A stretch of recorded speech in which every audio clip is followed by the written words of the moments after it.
yeah, this is my 4th year.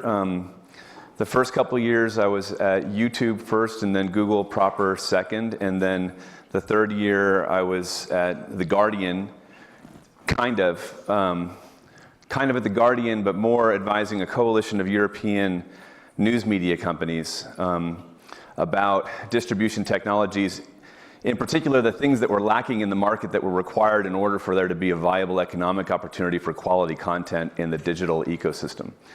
And that was a successful engagement between the Europeans and Google that kicked off this thing called the AMP project. I don't know if you guys are familiar with the AMP project. So we kicked that off, and now I'm CEO of a startup called Relay Media. And over the last 4 years, it's been interesting to see how the composition of the attendees has changed, and I realized this is more of a student-powered crowd this year than in years past. So I thought I would ask you to get ready to take some notes, and there's going to be a quiz. This is going to be basically a class in media entrepreneurship. No, but seriously, like, I have some specific things that I want you to write down. I'll tell you what I want you to write down, and I'll also tell you what I don't want you to write down, and I'll tell you why when we get to it. But the first things that I want you to write down, this is going to be about, don't write this down, this is going to be about distribution. Now, by distribution, I mean the economics of distribution. I don't mean how to distribute your content. I mean, how do you make money from that activity? So I think there's been lots of discussion already in terms of how you distribute your content, which is great, but that's half of the economic equation. The other is, once you've done that and you have the reach that you deserve, how do you make money from it? And so that's what I want to focus on in this next 10 or 15 minutes. So the first thing that we want to do is size the market. From an economic perspective, what kind of market are we talking about? Here's the first thing to write down: 83 billion. That's the total digital ad spend in the US per year. It's growing. Every year it grows. Now, put a little minus under 29 billion. That's how much Google makes each year from search ads. So now you have 54 billion. Put another minus, 5 billion. That's how much Google makes from display ads. That's their share of the display ad market on an annual basis. So now you have 49 billion. Minus 16 billion. That's how much of the display ad market Facebook gets. So now we have 33 billion. Put minus and a little squiggly mark because this number is not really solid. Around 13 billion. That's all other search and social platforms beyond Google and Facebook. That's how much money they make in the ad market. So we have about $20 billion left. Out of a total ad spend in the US of 83 billion, we have 20 billion left. For everybody, that doesn't mean just quality publishers. That means if you have a blog and you write really poorly and you have an ad on it, that includes you. And so we have 20, well, actually, we don't have 20 billion. It's a little bit worse. So you have to subtract also for the people who write fake news, the people who create hate content, and the straight up ad fraud that a human never even sees. Now we're talking at about 10 billion. 10 billion, the total ad market for anybody else that wants to create content that's meaningful for their audience in any way. There's a big problem there. The good news is that the digital ad market is growing. The bad news is that it's only growing for Google and Facebook. It's not actually growing for anybody else. On an annual basis for the last couple of years, everyone other than Google and Facebook has lost market share. Google and Facebook have been growing in their market share. So what do we do? Well, first of all, let's look at the competition. So you wrote down those numbers. Write down the I forgot to tell you this. Write down the estimates are 40 to 50% of the 20 billion is lost to fraud, which is how we get to that 10 to 12 billion left, right? The 10 to 12 billion is left. So now, we want to understand the competition. First, let's understand the competition that we have with platforms. Second, we'll think about the competition that we have with publishers. So as we think about the competition with platforms, write down this question: how do Google and Facebook dominate? I'm going to give you a couple answers to that question, but I don't want you to write the answers down because I think when you're a student, it's better to know the questions than the answers. So just write the question down, but don't actually write anything that I say until I tell you what next to write. So Google and Facebook win fundamentally on two variables. One is reach. They both have extraordinary reach. Then the other is user data. So from a reach perspective, Google has the benefit of a distributed network in terms of the way people use Google. It harnesses the fact that the web is this distributed network. So as long as the web stays awesome, they return search ads, people looking for stuff across the web. Facebook has a different approach to reach. They try and get everybody to spend all their time on Facebook. It's kind of like a publisher. So they aggregate that audience to their site. And they've done a really good job of it. So they've got reach. Google on a distributed network basis, and Facebook on an aggregated audience basis. But the second variable is user data. They use user data extremely effectively to do two things. One is target the delivery of the ads, because they know about who they want to show the ads to. And then they use user data to show the performance of those ads. So platforms, from a competition perspective, have just astronomical reach, extraordinarily deep user data, and they use it to target their ads really well and measure the performance of those ads really well. Publishers. How do publishers grab what's left? Now the second question is that I want you to write down is, how do publishers grab what's left? From a competition analysis perspective, that's the second question. So publishers grab what's left by optimizing for reach, right? You try and optimize your content so that you get the most traffic from the search and the social referrals that you can, so that they'll come to your website, that you can show them an ad so that you can make some money.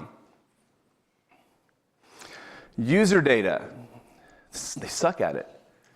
They totally suck at it. Compared to like Google and Facebook, publishers don't know how to aggregate user data. They don't know how to leverage user data. And as a result, the industry has evolved in a way to allow for all these extra players in the digital supply chain or in the ecosystem. And by extra players, I'm referring to the DMPs. Do you guys know what a DMP is? It's like a data management platform.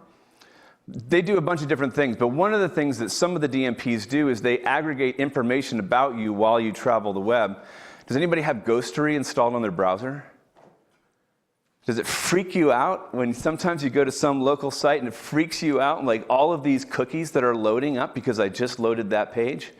So the way the DMPs aggregate information about all of you is by dropping cookies on your browser, tracking it, turning you into a profile, and then selling that back to the publishers whose site you just loaded. Because the site will get an impression or a referral from Facebook or Google. They won't know anything about this referral. They'll go and buy user data about their own, now the user that's on their own site, so that they can try and sell it for a higher monetization rate in an ad exchange.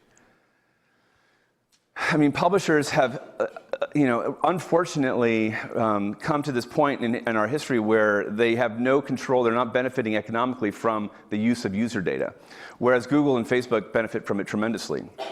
So from a competition perspective, platforms, think about how do Google and Facebook win.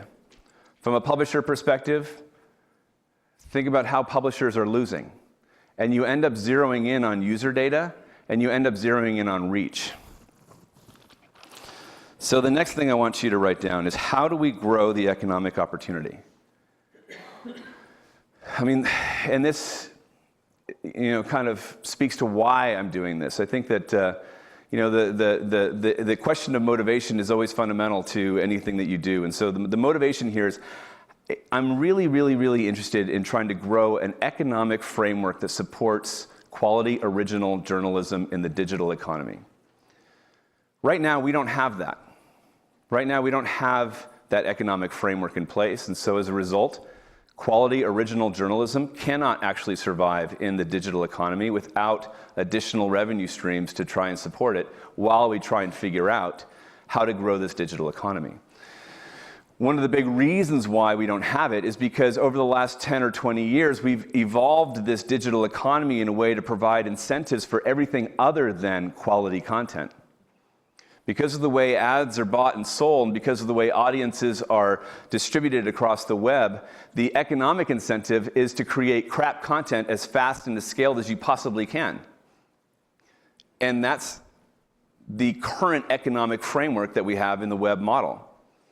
So what I want to do is figure out how do we, in some amount of time, figure out how to shift the entire economic framework so that the incentives are not for crap content at scale, but instead the economic incentives are for quality content.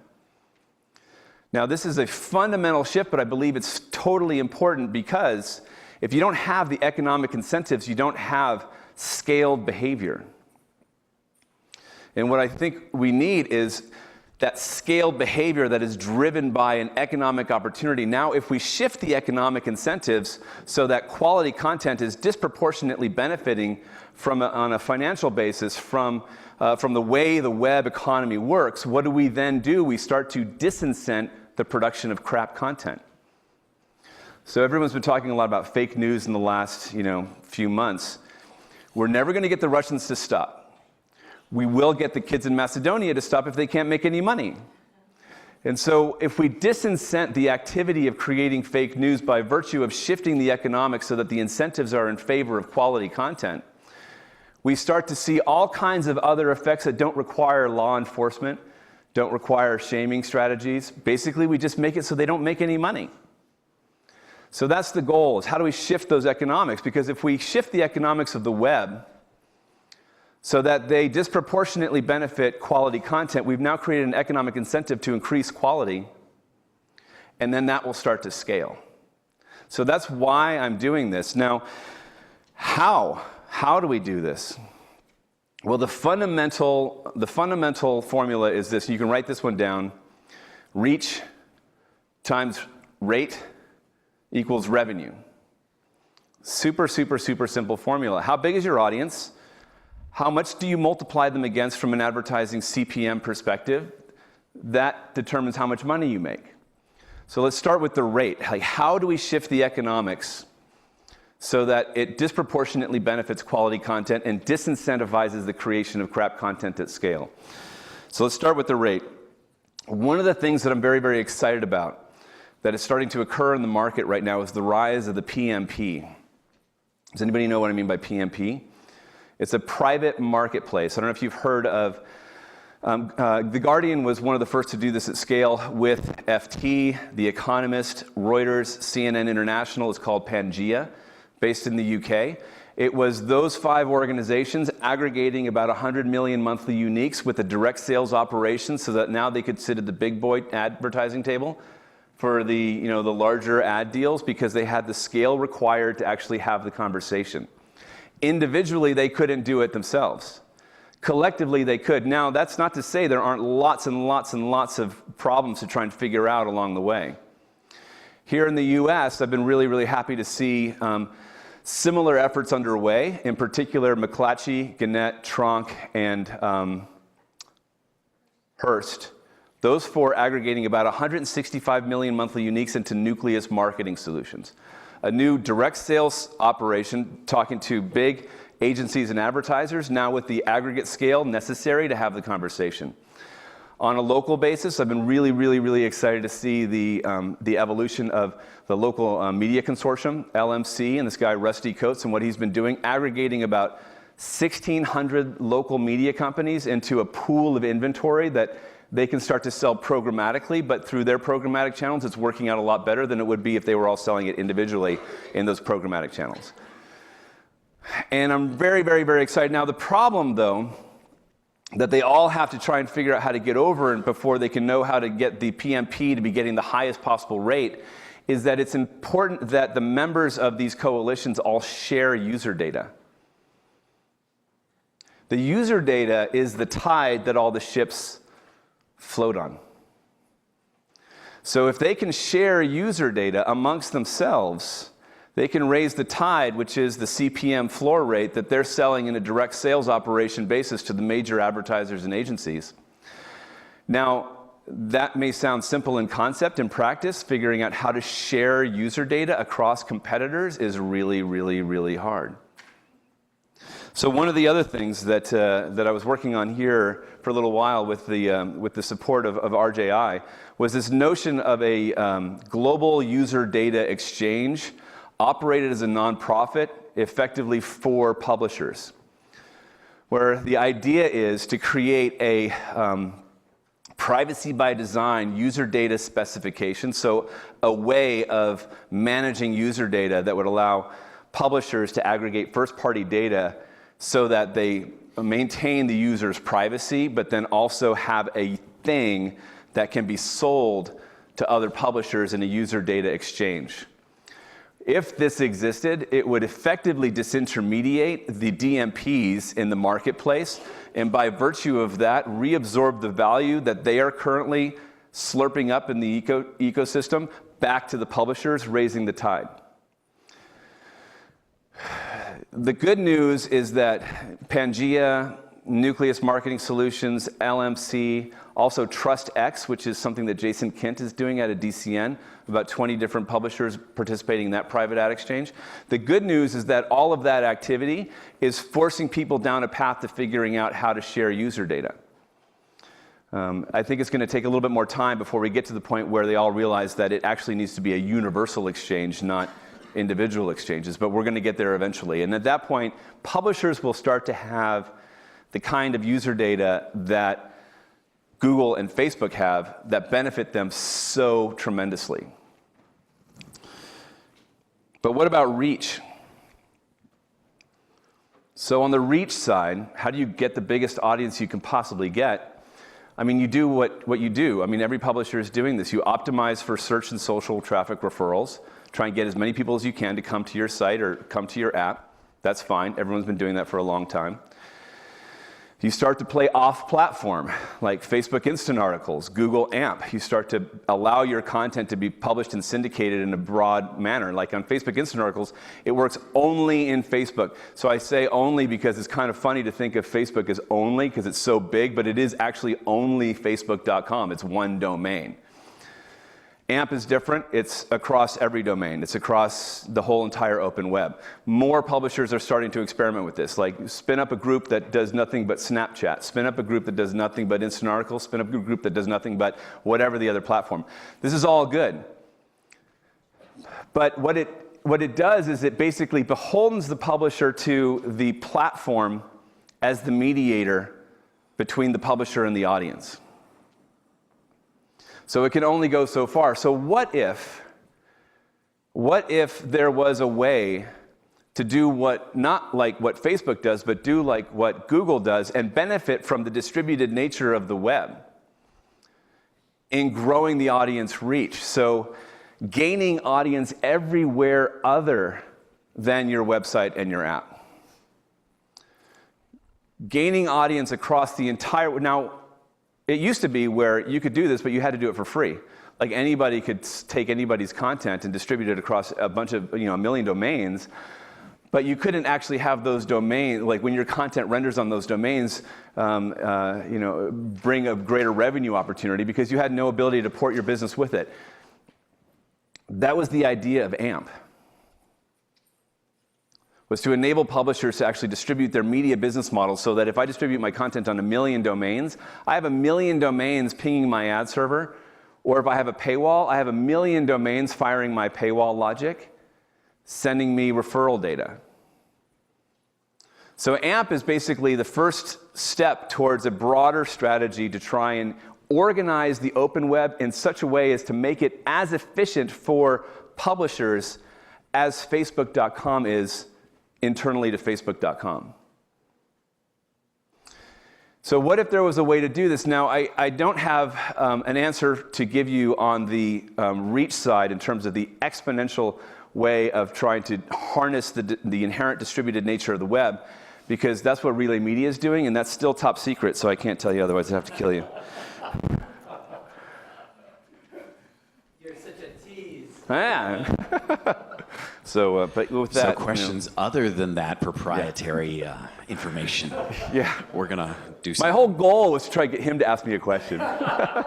So you mentioned the newspaper groups getting together to sell. Is that like a traditional SSP, like a supply-side platform that they're doing, or is it something different? It's aggregating inventory that then gets put up in different ways. And so like what Pangea and what Nucleus Marketing Solutions are doing, and I'm not a part of any of those, so I just know from talking to them, is they're aggregating inventory so that they can go talk to an agency or an advertiser and say, I've got 100 million monthly uniques, give me your targeting date, what do you want to target, how big do you want the campaign to be, how long do you want it to run, let's do a custom campaign of like a native format.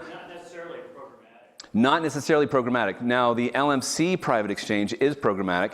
They're operating in AdX, and from my conversations with Rusty, and this was a few months ago, their CPMs in AdX are twice what you would get as a normal local. Twice what you would get, and climbing. And then for us as well, like when the way Relay Media, one of the things that Relay Media does is we convert standard web pages into AMP web pages, and the business model for that is we keep 20% of the inventory that results from that AMP distribution, and we've been selling that in AdX since August, and so we've had a lot of opportunity to see how does AMP inventory aggregated across the 60 or 70 or 80 publishers that are on our platform compared to the standard mobile web AdX revenue CPMs that they're getting on their own. And it turns out that AMP's great for monetization as well.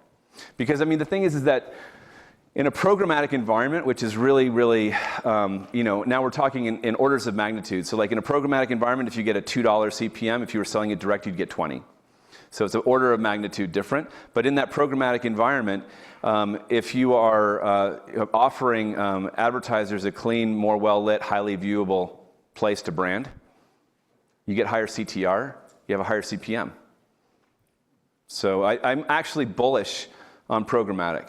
And I'm not sure if that's a function of my naivete yet, or idealism yet, or if it will. I see those rates rising as we, because when I was at Google, I was extremely concerned with the fact that publishers that I'd be working with would get $20, $30, $40 CPMs selling direct. Programmatic, they get $2 or $3 or $4 CPMs. And people at Google would content themselves by thinking that this was a true market evaluation of that value. And I'm like, how can that possibly be? It should be somewhere in the middle at worst. I thought the machine sucked and needed to grow up. And then I realized, you know what, the code base for this entire programmatic software industry is 15 years old. It's brand spanking new.